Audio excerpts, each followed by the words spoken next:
pourquoi nos ancêtres bénéficiaient-ils d'une meilleure fertilité que la nôtre? Je vais tâcher de répondre en partie à cette question au travers de différents articles et vidéos. On constate en fait, dans des études qui ont été menées au début des années 1900, que les peuples qui n'avaient pas encore l'influence de l'alimentation industrielle et qui vivaient encore de manière traditionnelle, n'avaient pas les problèmes de fertilité, qu'on rencontre actuellement tant pour les hommes que pour les femmes et tous les troubles du cycle féminin qu'on rencontre également. Alors évidemment, il arrivait qu'il y ait des soucis aussi, mais c'était vraiment anecdotique comparé à ce qu'on constate maintenant. Alors là, je vais amener une toute première petite partie de réponse.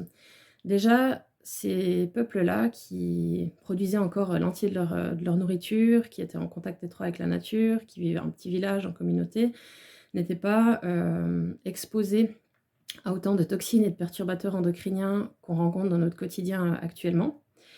Alors, c'est sûr qu'il y en a beaucoup, il y en a presque partout, donc ça peut paraître décourageant.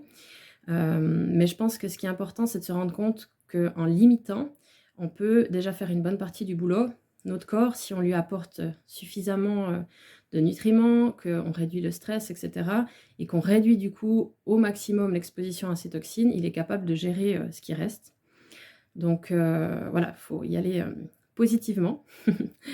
On rencontre, je vais donner quelques exemples dans lesquels on rencontre des toxines, des perturbateurs endocriniens.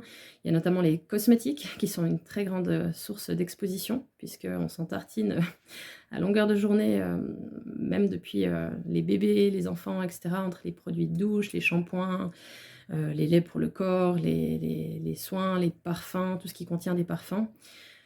Pour les femmes, les protections hygiéniques, pour les bébés, certaines couches. Donc là, c'est tous des points sur lesquels on peut essayer gentiment, petit pas par petit pas, de se tourner vers des choses les plus naturelles possibles.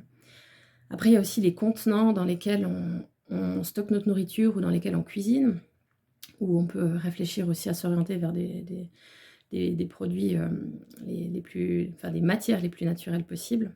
Au niveau des habits également, se tourner plutôt vers du coton, de la laine, des matières naturelles et pas des matières synthétiques.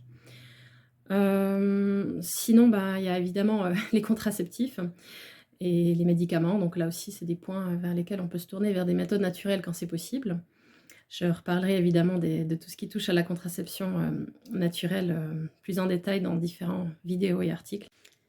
Oui, un autre thème important en termes d'exposition aux toxines, c'est évidemment l'alimentation. Mais là, c'est un grand sujet. Donc, ce sera développé un peu plus en détail dans d'autres vidéos et dans mes articles. Du coup, vous pouvez continuer à suivre, et notamment sur fertiliténaturelle.ch/blog pour mon blog. À bientôt!